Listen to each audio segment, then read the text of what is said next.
Entonces les decía que hoy llegamos a un pasaje que nos enseña una verdad muy importante. Esta verdad es que Dios juzga con mayor severidad al que persiste en pecar. Dios juzga con mayor severidad al que persiste en pecar. Y esto se aplica tanto al incrédulo como al creyente. Esto lo vemos a partir de Isaías 9:8. Isaías 9:8. Este es el pasaje que sigue al de la semana pasada en nuestro estudio del libro de Isaías. Recordarán que nos encontramos en una sección de Isaías que algunos han llamado el libro de Manuel. El libro de Manuel. Esta sección va del capítulo 7 y hasta el 12. Y recordarán que en esta sección que es llamada el libro de Manuel, se le da este título, libro de Manuel, porque encontramos varias referencias a Emmanuel, a nuestro amado Señor Jesucristo. Aquí, por ejemplo, en Isaías 10:21 vemos otra. Aquí en Isaías 10:21 dice, el remanente volverá, el remanente de Jacob volverá al Dios fuerte.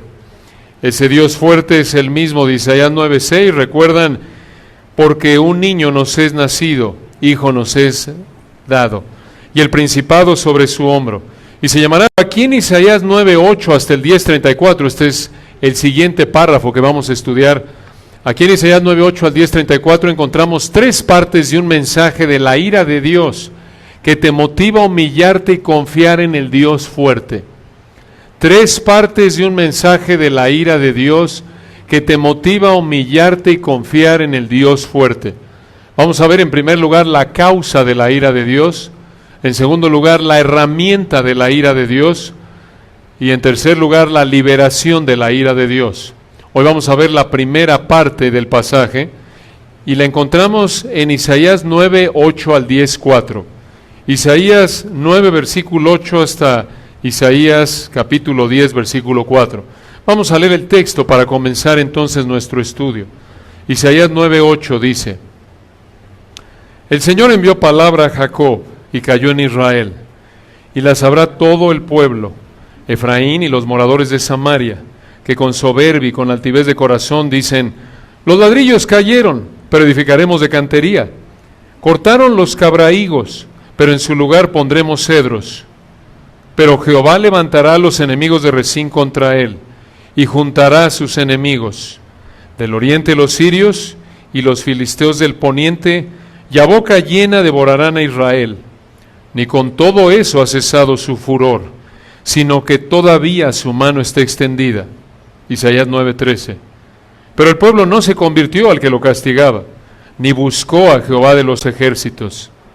Y Jehová cortará de Israel cabeza y cola, rama y caña en un mismo día.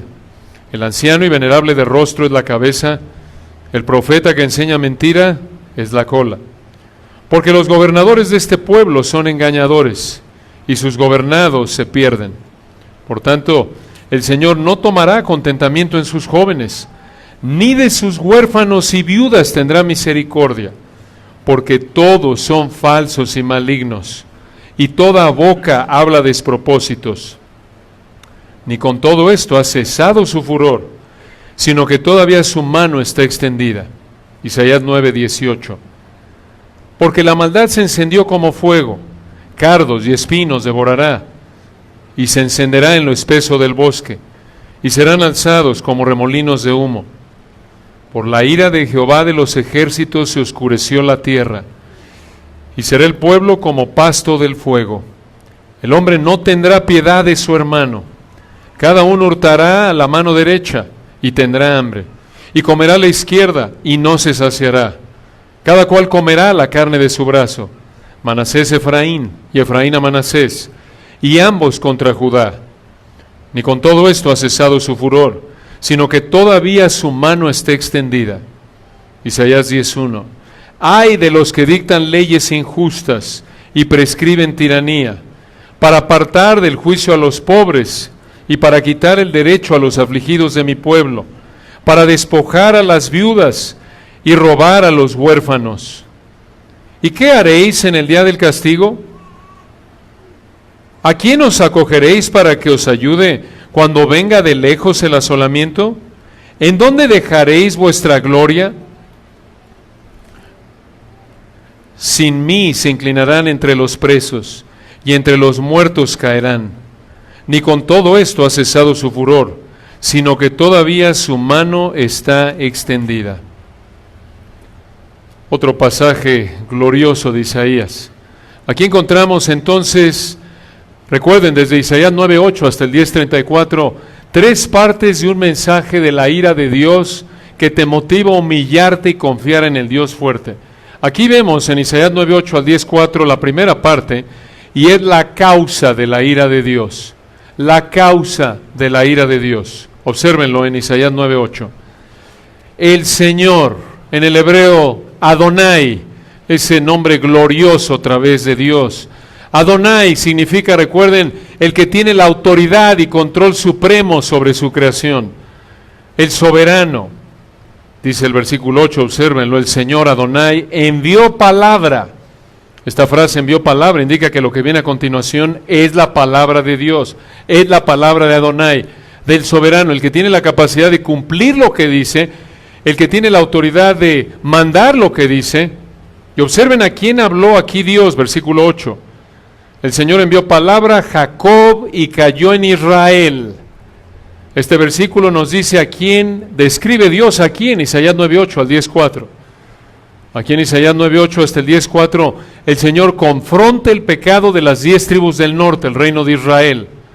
Ahora recuerden que la audiencia primordial de Isaías fueron las 2 tribus del sur, el reino de Judá. Pero aquí Dios tomó a Israel como un ejemplo para que Judá no siguiera los pasos de Israel. Y por lo que se describe en este capítulo, es probable que Isaías presentó este mensaje alrededor del 734 al 732 a.C. Esta es la fecha probable de este texto.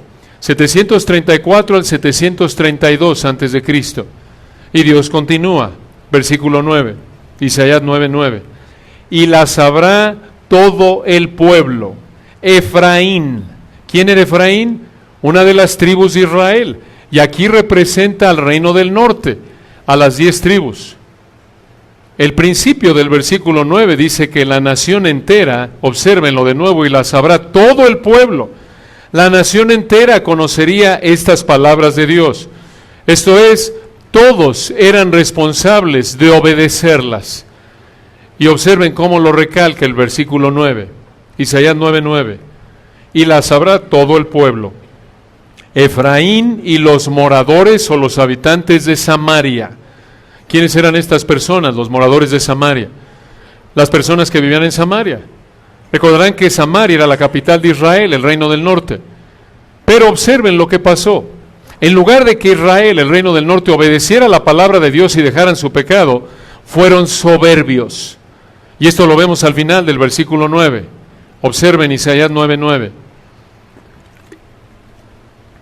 Y la sabrá todo el pueblo, Efraín y los moradores de Samaria, que con soberbia y con altivez de corazón dicen. Observen lo que estos israelitas soberbios decían, versículo 10. Los ladrillos cayeron, pero edificaremos de cantería. Cortaron los cabrahigos, cabrahigos significa árboles de higos, pero en su lugar pondremos cedros. ¿Qué significa esto? Que las construcciones más pobres y débiles habían sido destruidas. Pero ellos decían, hombre, no pasa nada, las vamos a reemplazar con construcciones más caras y fuertes. En otras palabras, estaban diciendo, sí, estamos en momentos difíciles, pero vamos a levantarnos para estar mejor que antes. Y observen que el texto indica, al final del 9, que esto refleja soberbia y altivez de corazón. ¿Por qué? Porque ellos aquí mostraban su independencia de Dios, confiaban en sí mismos, no en Dios. Pensaban que ellos por sí mismos podían recuperarse, inclusive estar mejor que antes. Como muchos en el mundo, en su soberbia, quizás alguna situación difícil de salud a nivel individual o de trabajo o como nación después de una tragedia nacional, vamos a estar mejor que antes, nosotros podemos. Mostrando una independencia de Dios, no podemos sin Dios. Es solo por la gracia de Dios que podemos hacer algo que no sea pecado. Ellos tenían esta actitud soberbia, independiente de Dios, confiando en sí mismos, no en Dios, pensando que ellos, aunque estaban en momentos difíciles, podían recuperarse y estar inclusive mejor que antes. Pero, versículo 11, Isaías 9:11, pero Jehová levantará los enemigos de Rezín. Rezín era el rey de Siria, según el 7:1 de Isaías, aliado de Israel. Y observen el versículo 11 de nuevo. Pero Jehová levantará los enemigos de Rezín, el rey de Siria, contra él, esto es contra Efraín, contra Israel, y juntará, en el hebreo provocará o agitará a sus enemigos, los asirios. Versículo 12 continúa, del oriente los sirios y los filisteos del poniente, esto es del oeste, y a boca llena devorarán a Israel. Y concluye el 12, observen, ni con todo eso ha cesado su furor, sino que todavía su mano está extendida. Esta frase es lenguaje antropomórfico. Esto significa que aquí Dios es descrito como si tuviera un cuerpo humano, aunque no lo tiene. Recuerden, porque Él es espíritu, Juan 4, Dios es espíritu. Pero la idea de la frase es que la mano de Dios esté estirada porque está juzgando. Esta frase al final del versículo 12, obsérvenla, todavía su mano está extendida.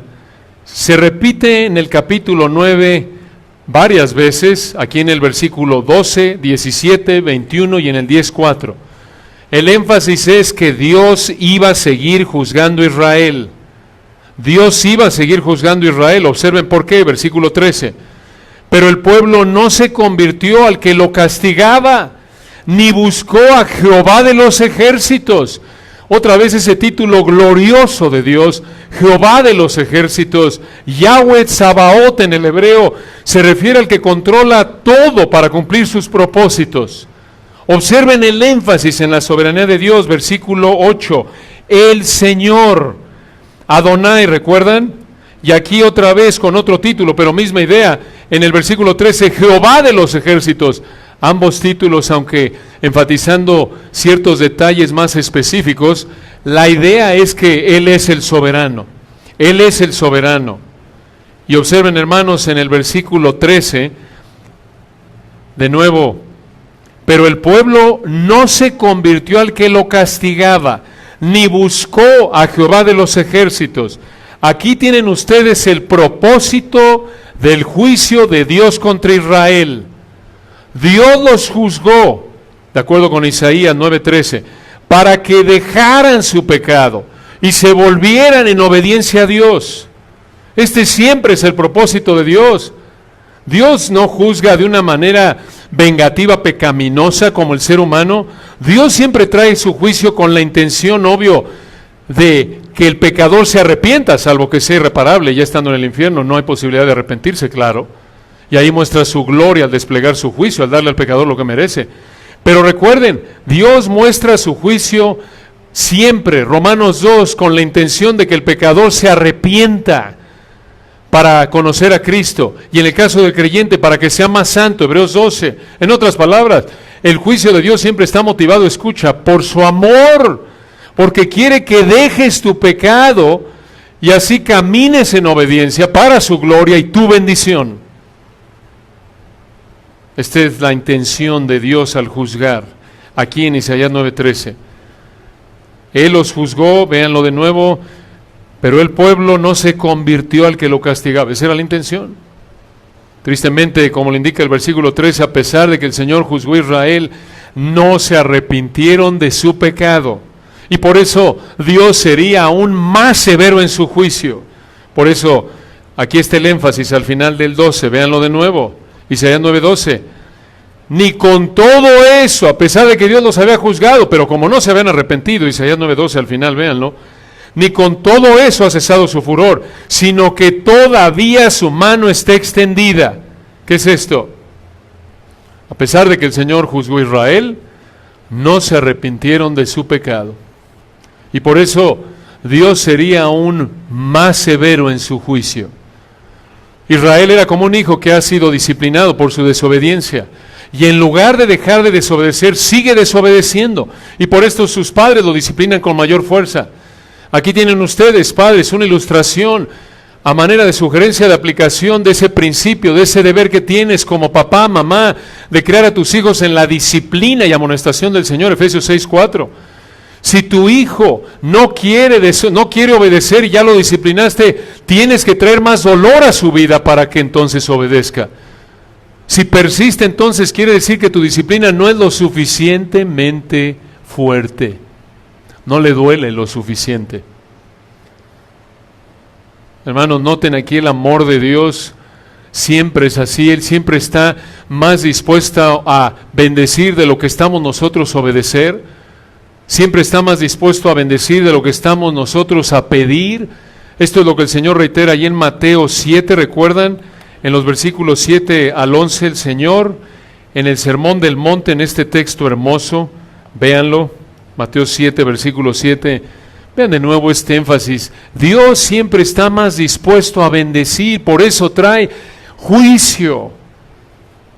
Y aquí ilustrado en el área de la oración, en Mateo 7, 7, pedid y se os dará, buscad y hallaréis, llamad y se os abrirá. Porque todo aquel que pide, recibe, y el que busca, halla, y el que llama, se le abrirá. Versículo 9, Mateo 7, 9.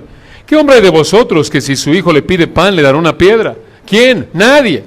En términos normales, un padre, por pecador que sea, no le da algo dañino a su hijo. Si su hijo le pidió algo que satisface una necesidad o un deseo, versículo 10, o si le pide un pescado, le dará una serpiente. Escuchen esto, Mateo 7, 11.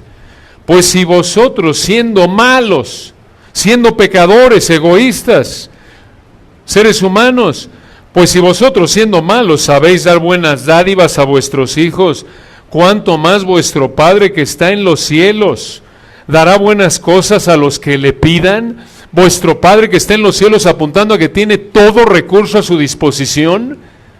Dios está más dispuesto a dar, a bendecir de lo que estamos a pedir. Y lo mismo, regresando aquí a Isaías 9:13, Dios estaba dispuesto a bendecir a Israel y por eso los disciplinó para que se arrepintieran, pero no quisieron. Eso es lo que Dios hizo aquí, eso es lo que Dios hace en tu vida. Pecas, trae Dios disciplina a tu vida y persistes en pecar, y puede traer Dios más disciplina a tu vida, pero siempre con la intención de que dejes tu pecado, para que lo glorifiques al obedecer y disfrutes del gozo, la paz, esas bendiciones que el Espíritu de Dios produce en la vida de un cristiano obediente. Observen aquí en el versículo 14, Isaías 9:14, observen la fuerza de su juicio contra la desobediencia persistente de Israel. Isaías 9:14. Y Jehová cortará, o en el hebreo destruirá, y Jehová cortará de Israel cabeza y cola, rama y caña en un mismo día. Versículo 15. El anciano y venerable, en el hebreo honorable, el anciano y venerable de rostro es la cabeza. El profeta que enseña mentira es la cola. Versículo 16. Porque los gobernadores, o en el hebreo los que guían de este pueblo, son engañadores. Esa palabra engañadores se puede traducir mejor, los desvían. En otras palabras, los líderes estaban desviando al pueblo. Y concluye el versículo 16 al final, obsérvenlo. Y sus gobernados, en el hebreo los que son guiados por ellos, se pierden. O en el hebreo están confundidos. Aquí podríamos quedarnos con la idea de que solo los líderes tenían la culpa. Pero el versículo 17 muestra que también el pueblo era igual de culpable que sus líderes. Y recuerden, aquí vemos una ilustración de responsabilidad individual. El alma que pecare, esa morirá. Ezequiel 18. Recuerden, usamos el dicho, Dios no tiene nietos, cada uno es responsable. Y por esto, en el caso de Israel, aquí en Isaías 9:17, el pueblo era igual de culpable que sus líderes. Y por esto, observen, Dios iba a juzgar a todos por igual. Véanlo aquí en el versículo 17. Isaías 9:17. Por tanto, el Señor, otra vez Adonai, el que tiene el control y autoridad supremos, el que tiene la capacidad y la autoridad de ejecutar lo que dice que va a hacer aquí. Isaías 9:17. Por tanto, el Señor Adonai no tomará contentamiento, en el hebreo no se regocijará, no estará contento, observen en quiénes, en sus jóvenes, ni de sus huérfanos y viudas tendrá misericordia, porque todos son falsos. Esa palabra falsos en el hebreo significa impíos, separados de Dios. Y continúa el versículo 17, y malignos en el hebreo, hacedores de maldad. Y toda boca habla despropósitos. En el hebreo significa esa palabra despropósitos, pecado grave. Observen lo mal que estaba Israel. Aún los más vulnerables de la sociedad, los huérfanos y las viudas, versículo 17, eran falsos, malignos y pecaban hablando. Y ni siquiera de ellos Dios tendrá misericordia. Esto significa que también a ellos los juzgaría por su pecado. ¿Y esto es serio? Porque Dios juzgaría inclusive a los que eran objeto de su mayor compasión, los huérfanos y a las viudas por su pecado. Recuerden, Dios en el Antiguo Testamento se presenta como alguien que es padre de huérfanos y defensor de viudas. Las viudas, los huérfanos en la sociedad israelita eran objeto especial de la compasión de Dios porque eran los más indefensos en la sociedad. Inclusive en la actualidad, hasta cierto punto eso es una realidad. Los más indefensos de la sociedad, huérfanos, las viudas, los más vulnerables, pero inclusive ellos iban a ser juzgados. Así de mal estaba Israel. Y observen el final del versículo 17. Ni con todo esto ha cesado su furor, sino que todavía su mano está extendida. De nuevo, esta última frase, recuerden, del versículo 17, repite la frase final del versículo 12. Esta frase significa, recuerden, que Dios iba a seguir juzgando a Israel, porque Israel siguió desobedeciendo a Dios. Vean ahora cómo describe el versículo 18 el pecado de Israel. Isaías 9:18. Porque la maldad, esta palabra maldad aquí en el versículo 18 describe el pecado de Israel. Y observen que su pecado causó, observen algo en particular, Isaías 9:18. Porque la maldad se encendió como fuego, cardos en el hebreo espinos, y espinos en el hebreo arbustos devorará, y se encenderá en lo espeso del bosque, y serán alzados como remolinos de humo.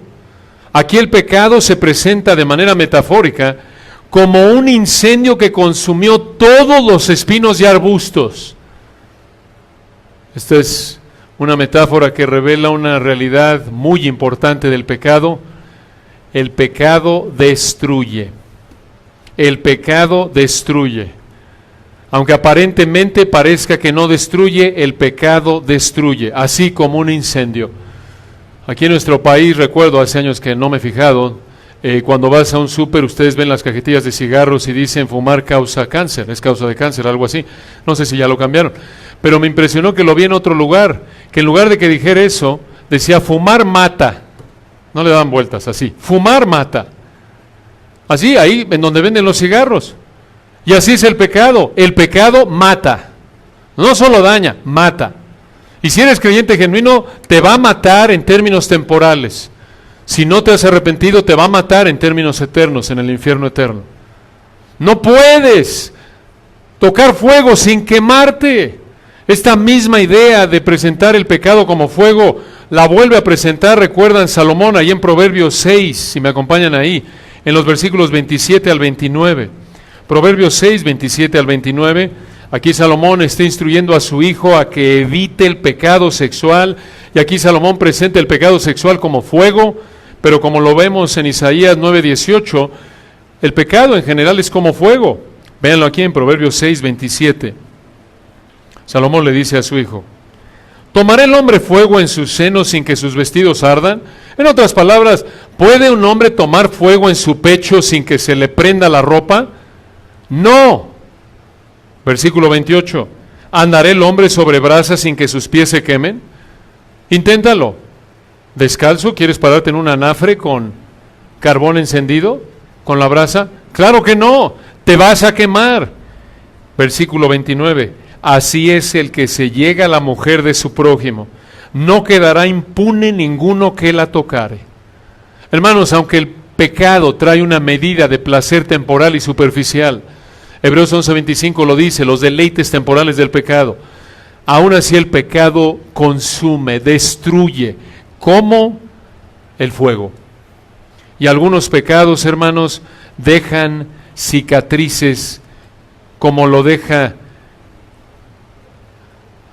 alguien, como le queda una cicatriz a alguien que se quemó. Algunos de ustedes se han quemado y tienen cicatrices de por vida, ¿no es cierto? Así es el pecado. No te puedes quitar la cicatriz. Algunos pecados son así. Sus consecuencias son de por vida. Si te arrepientes y crees en el Señor, Dios te perdona. Pero la cicatriz la llevas de por vida.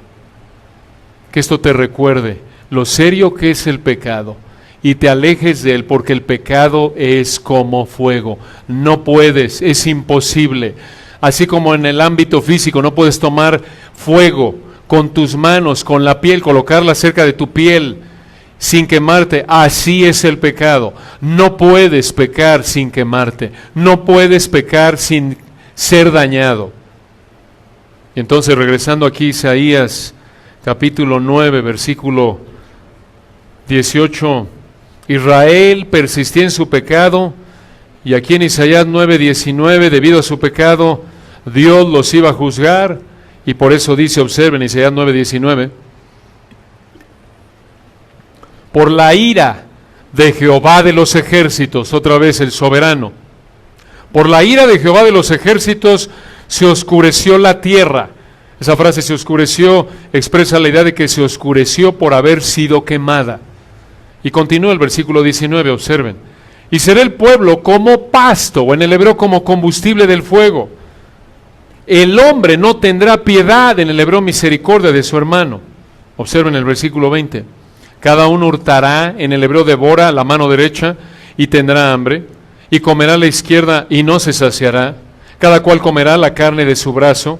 Versículo 21, Manasés, Efraín, y Efraín a Manasés, y ambos contra Judá. Ni con todo eso ha cesado su furor, sino que todavía su mano está extendida. Hermanos, noten la característica del pecado de crueldad, de avaricia. No satisface, versículo 20. Cada uno hurtará la mano derecha y tendrá hambre, y comerá la izquierda y no se saciará. Así es el pecado. Este es un pasaje potente que muestra la insatisfacción del pecado. ¿Se dan cuenta? El pecado engaña también, no solo mata, sino que engaña. Es el engaño del pecado, nos dice, recuerdan en Hebreos también, que tenemos que congregarnos y estimularnos cada uno al amor y a las buenas obras, y en Hebreos nos dice, en Hebreos 3, si mal no recuerdo, que tenemos que exhortarnos, entre tanto que se dice hoy, para que ninguno se endurezca por el engaño del pecado. Es parte del privilegio y de la bendición de congregarnos. El pecado es tan sutil, tan mentiroso, el pecado engaña, te promete satisfacción, te promete lo que anhelas, pero versículo 20 te deja hambriento. El pecado no satisface. Tú lo sabes, yo lo sé, porque pecamos. Y aunque disfrutamos de una medida de placer temporal, quedamos insatisfechos y peor que antes, culpables, miserables, más como cristianos, gimiendo por nuestra ofensa al Señor. Y observen aquí la frase, versículo 20, cada cual comerá la carne de su brazo. ¿Es literal? ¿Quiere decir que iban a haber caníbales? No. Por el principio del versículo 19 y el principio por el versículo 19 y el principio del versículo 20 creemos que es figurada, porque vean el 20 de nuevo. Cada uno hurtará o devora a la mano derecha y tendrá hambre, y comerá la izquierda y no se saciará. Y al principio del 20, Manasés, Efraín, y Efraín a Manasés, y ambos contra Judá. Creemos que esta frase del versículo 20, de que comerá, cada cual comerá la carne de su brazo, es figurada. Esto apunta a un juicio severo. Mediante este juicio, Dios permitió, esto es lo que simboliza la frase, esta frase, cada cual comerá la carne de su brazo, Dios permitió que los israelitas fueran egoístas y crueles unos con otros, es la idea, que fueran crueles, egoístas, y era como si estuvieran comiéndoselo uno al otro. Observen, hermanos, el juicio de Dios aquí. Dios, podemos decir en un sentido, quitó su refreno de gracia común al permitir que dieran rienda suelta a su egoísmo, a su crueldad. Observen de nuevo la última frase del versículo 21. Isaías 9:21. Ni con todo esto ha cesado su furor, sino que todavía su mano está extendida. Ya la vimos en el versículo 12, en el 17, otra vez en el 21. Recuerden, la idea es que Dios seguía juzgando al reino del norte, al reino de Israel por su pecado. Y observen cómo condena su pecado. Aquí de manera específica, observen en el 10.1, apunta un pecado, algo que ya habíamos visto antes. Lo habíamos visto en Judá, ahora lo vemos en Israel. Isaías 10.1, véanlo. ¡Ay! Esa palabra la conocemos, Isaías 5, ¿recuerdan los 6 ayes? Hoy en el hebreo, hoy es una palabra de amenaza. Esta palabra ay expresa el dolor por el sufrimiento que enfrentarían. Iban a sufrir porque Dios iba a juzgar su pecado, por eso dice ay. Y observen en particular quiénes sufrirían el juicio de Dios, Isaías 10.1. Ay de los que dictan, o en el hebreo decretan leyes injustas y prescriben tiranía. Esta frase, prescriben tiranía, significa los escritores que siguen escribiendo presión o dificultad. Está hablando de estos gobernantes de Israel, escuchen, que promulgaban leyes. Leyes, observen con qué propósito, versículo 2. Este es el propósito de promulgar las leyes injustas de Isaías 10.1. Observen para qué, Isaías 10.2.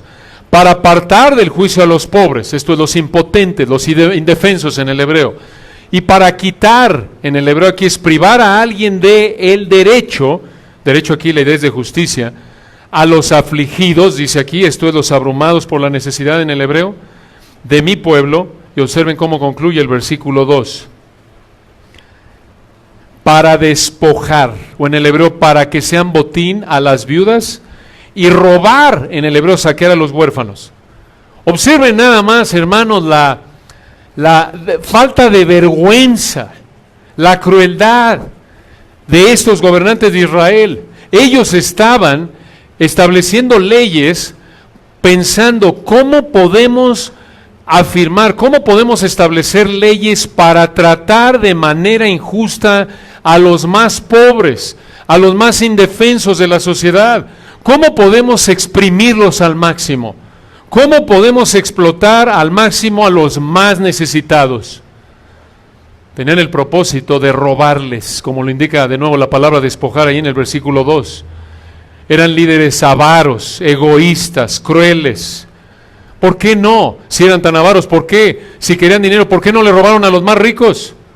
¿Por qué a los más necesitados? La implicación es que, como lo hemos visto en otras partes de Isaías, la implicación aparente es que iban a buscar quedar bien con los ricos para que los ricos les devolvieran el favor con beneficios materiales. Es impresionante lo lejos que puede llegar la avaricia, la soberbia, la crueldad, ¿no es cierto? Lo vemos, hermanos, simplemente en nuestra sociedad, en nuestra vida diaria, o en algo tan simple como formarte en el súper o en el banco y te descuidas y ya pasaron 2 o 3, ¿no es cierto? Nadie que, oiga, yo le cuido su lugar. Es rara la persona en la gracia común que pague eso, ¿no es cierto? Pero estás en una fila y es terrible, como si fueran animales de rapiña somos, ¿no es cierto? Y en el estacionamiento, en un estacionamiento te vas a estacionar, te descuidas, ya se te metió uno. Y ya te quitó el lugar y luego ves están peleando por un estacionamiento. Y a veces nosotros somos los que nos peleamos, tenemos que pedirle perdón a Dios. Pero otra vez muestra nuestra soberbia, nuestra avaricia, nuestra crueldad.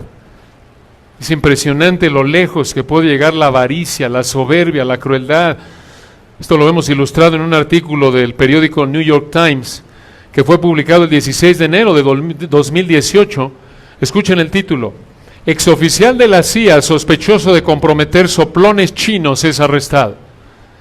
Lo que describe el artículo es cómo un agente de la CIA, la Central de Inteligencia de Estados Unidos, le vendió información a China.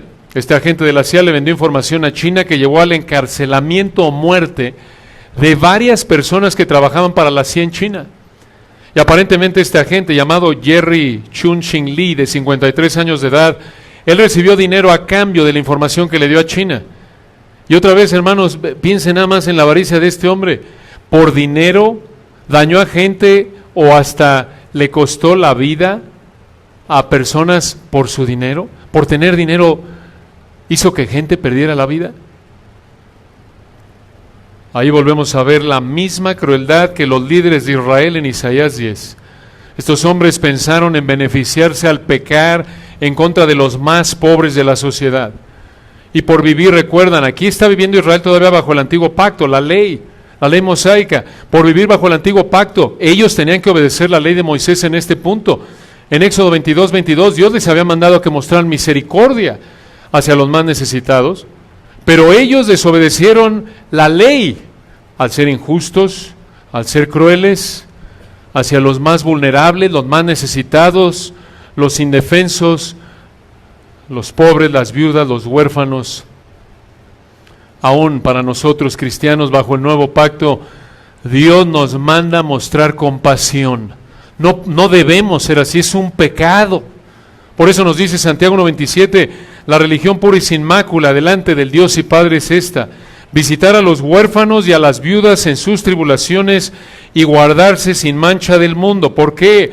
Porque los huérfanos y las viudas son los más vulnerables y en sus tribulaciones, en su aflicción, están en su punto de mayor vulnerabilidad. Y si tú buscas servirlos, buscas suplir una necesidad sin esperar nada a cambio, eso muestra un amor puro, una verdadera espiritualidad. No te pueden devolver el favor.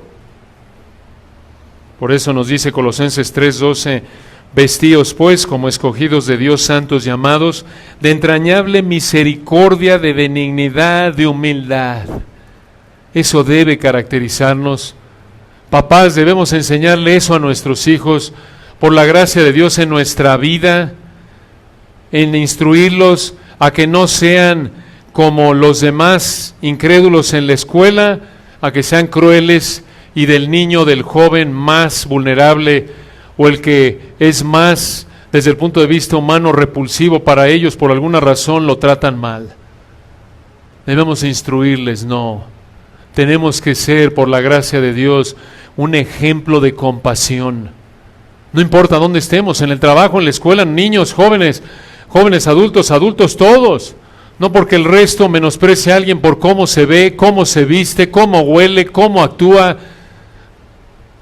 Es probablemente el que más necesidad tiene de ver una manifestación del amor de Cristo a través de un cristiano obediente. Entonces, regresando aquí a Isaías 10:3, Dios los iba a juzgar. Dios los iba a juzgar, versículos 1 y 2, por promulgar leyes que tenían la intención de robar a los más necesitados. Dios los iba a juzgar y por eso les dice Isaías 10:3, ¿y qué haréis en el día del castigo? ¿A quién os acogeréis? En el hebreo huirán para que os ayude. Cuando venga de lejos el asolamiento, en el hebreo la ruina, ¿en dónde dejaréis vuestra gloria? En el hebreo riqueza. ¿Qué es esto? El día del castigo se vería en que Asiria, que venía de lejos, traería asolamiento contra Israel al llevarlos cautivos. Dios aquí les dice en el versículo 3, ¿a quién van a acudir para evitar el castigo que traigo sobre ustedes? Versículo 4, Isaías 10:4, sin mí se inclinarán entre los presos y entre los muertos caerán, ni con todo esto ha cesado su furor, sino que todavía su mano está extendida. Otra vez, esta última frase del versículo 4, repite la frase final del 9:12, 17:21 y de nuevo, aquí Dios está enfatizando que los iba a seguir juzgando por su pecado. Entonces, aquí en los versículos 3 y 4, Dios les dice algo muy importante y con esto terminamos. Escucha. Los que no durmieron anoche, despierten, jóvenes, escuchen esto. No oyeron los primeros 40 minutos, solo escuchen esto. Y se van a dormir.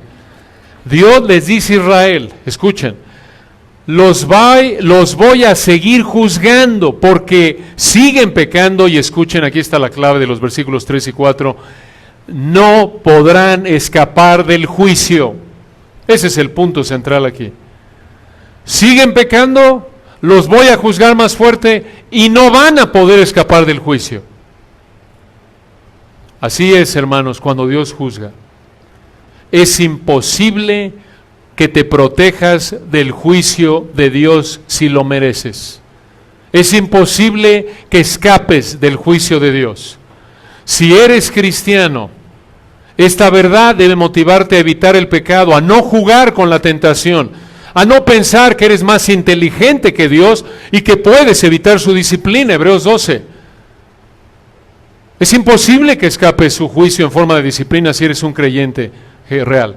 Dios te va a disciplinar. Y te sigues aferrando a tu pecado y como lo vemos aquí, Dios puede traer más dolor a tu vida con la intención de que dejes tu pecado, que seas obediente, lo glorifiques, disfrutes de su bendición. Y si tú no eres cristiano, esta verdad de que es imposible protegerte del juicio de Dios cuando Él juzga, esta realidad debe motivarte a dejar tu pecado y rogarle a Dios que te acepte únicamente en base a lo que el Señor Jesucristo es y ha hecho al morir y resucitar. No olviden esto, hermanos. Isaías 10, 3 y 4. Nadie escapa del juicio de Dios. Por eso Dios les preguntó en el versículo 3, ¿y qué haréis en el día del castigo? ¿Qué vas a hacer, incrédulo, si mueres sin Cristo y terminas en el infierno eterno? ¿Qué vas a hacer ese día? No puedes hacer nada. No puedes ya arrepentirte, es demasiado tarde. Y por eso dice el versículo 3, ¿y qué haréis en el día del castigo? ¿A quién os acogeréis para que os ayude?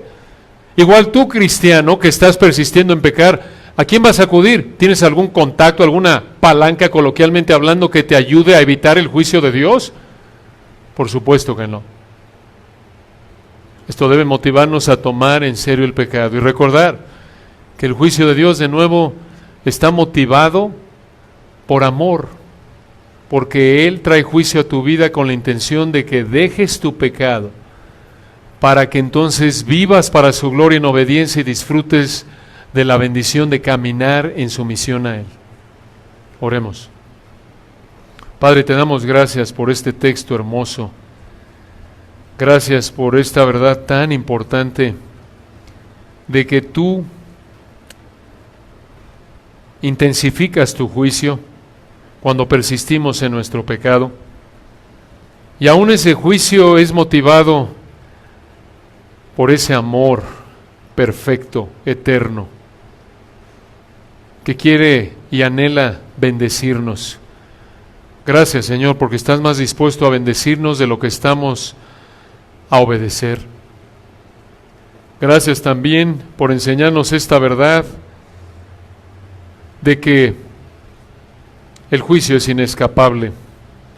Es imposible protegernos de tu juicio si estamos pecando. No hay manera. La única manera es arrepentirnos. Oramos, Padre, que esto nos motive a tomar en serio el pecado, que en donde estemos aferrándonos a algún pecado, lo dejemos. Que nos lleves a ver a la luz de tu palabra nuestra vida de manera honesta, humilde, objetiva, a no justificar nuestro pecado, para que lo identifiquemos y nos arrepintamos por tu gracia. Oramos porque si alguien en esta mañana no te conoce, tu espíritu quebrante por el martillo de tu palabra su corazón de piedra y los haga ver que el amor al pecado, por placentero que sea, no se compara a la destrucción que trae como fuego. Y te damos la gloria por esta tarde, gracias por esta amada iglesia. Concédenos el privilegio de seguir disfrutando este día, disfrutando de tu gracia, dándonos sabiduría y oportunidades para hacer un testimonio de tu amor al mundo incrédulo, sirviendo a tu iglesia y que podamos estar de regreso de hoy en 8, si tú quieres, para la gloria de nuestro amado Señor Jesucristo. Amén. Que Dios los bendiga, hermanos. Regresamos a Isaías 10:5, si Dios quiere, el próximo domingo. Que descansen.